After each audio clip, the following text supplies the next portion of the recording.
Good day, my friends. I have with me again my brother-in-law, Ken Vanderhoff from Oregon. Yesterday, he was telling us about his dad and how he came to the Lord and how he went from a goat to a sheep. Today, I want to pick up on the story, and Ken, just continue to tell us about sure. your dad's life-changing experience. Well, we love my dad's story, and that gold stick pin in his tie was a symbol of what he was before he came to Christ, which he threw away. He knew what he was doing when he did that. He threw it away, and he knew he was a new man. But what I didn't say yesterday is for a year, he'd had a dream every night when he went to bed, a nightmare. And he would go to bed, didn't matter if he was working or been out drinking, he'd come home and he didn't want to go to sleep. He would stay awake as long as he could and finally fall asleep. And when he would go to sleep, he'd have that same nightmare. And he described it, my mom's described it, he would be running down a tunnel, running in the dark. He just couldn't get anywhere. He was desperate to get out of that dark tunnel.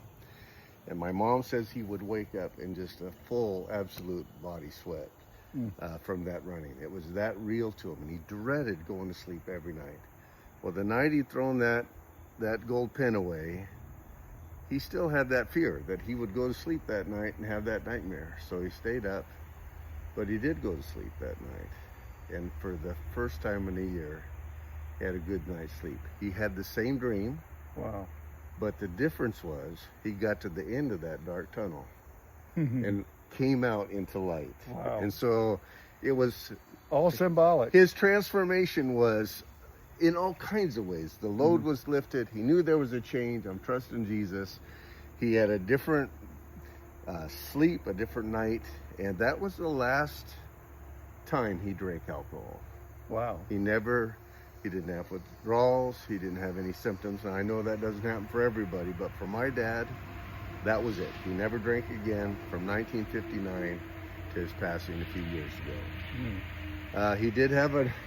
My mom would say, not everything went away. He still smoked.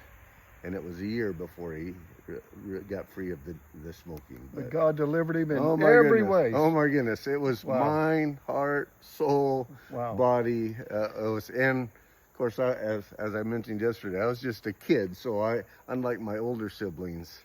Well, let me tell you, God will do the same for you. He will do the same. Amen. If we just give him our life completely. Thank you, Ken. You bet. We may or may not be back tomorrow. He still got a lot to say, but God bless you. We'll see you again tomorrow. Bye-bye.